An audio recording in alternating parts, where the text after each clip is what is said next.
That's going to be my sync point. Hello all. I'm here with a new video for you today. And today, I wanted to give some thoughts that I've had after a month of using the Umidigi G9T. I've had this phone for almost a month to the day, and here it is.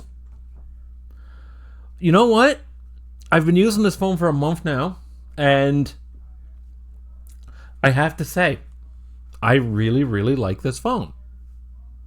Now, gonna show you a couple of cool things about this phone. A big one is this right here.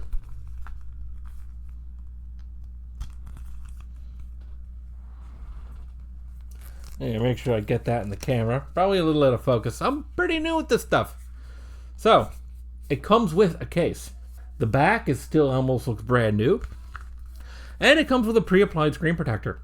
Now, some updates to when I was using this before, or when I did my video on this before, is that the case and the screen protector, although they're obviously not the fanciest, they've held up extremely well. I am somebody who has a tendency to be really, really hard on phones. So, the fact that this has stood up for a month in my hands has actually done pretty good for me.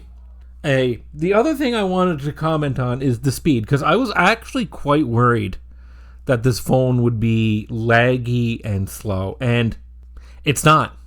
There's one app on this phone that lags, and I don't really think it's the phone. I think it's the app. I'll be doing a review on that app in the future, so keep an eye out for that. A very curious thing that this phone does is I have a system monitor. I'm not sure if the camera will catch that, but that's the system monitor I have on this phone. And it will pretty regularly go up to 100% CPU usage on 6 of the 8 cores and then leave 2 of the cores fairly idle.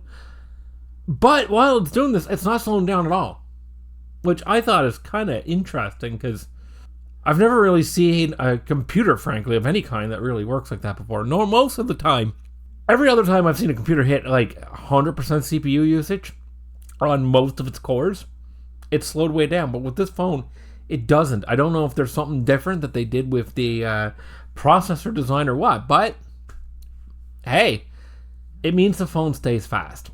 So that's a great thing. The battery life on this phone, now it is one of the cheaper lithium polymer batteries, but again, I use my phone pretty intensively, and I find that this battery holds up very, very well.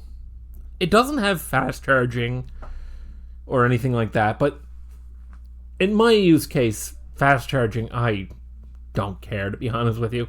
I'm going to leave the phone on to plug it on overnight plugged in. So another thing is, and I would say this is probably the weakest point of the camera, although it's not something of the phone, although it's not something that I really am bothered by. The camera on the back of the phone is not that great. Now, granted, it takes pictures. It takes them in decent quality. But you're not going to get like really, really stunning photos with this phone. Although, I kind of personally think you're not really going to usually get that with any phone.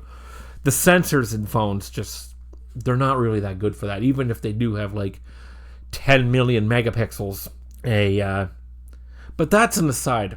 I could do a whole aside about cameras. The point is that I've had this phone for a month now, and you know what? I'm going to rate this phone a 10 out of 10.